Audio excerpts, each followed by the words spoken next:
కాస్త ముందు కనబడుంటే కాడు మల్లయ్యా, ఆస్తిపాస్తులన్నీ నీ కరిగిపోతాయా? ఏమైనా నీకు న్యాయం గుందా? ఈ పైన నిన్ను వదిలేదుందా? ఎట్టగెట్టనో తల తిరిగి మొగసిన పాపమంత కరిగి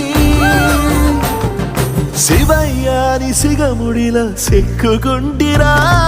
బొమ్మని ఇదిలించిన, కసురుతూ కదిలించిన, శూలముతో పొడిచిన, పాములు కరిపించిన, నిన్నొదిలితే నా పేరిక తిన్నడే కాదురా.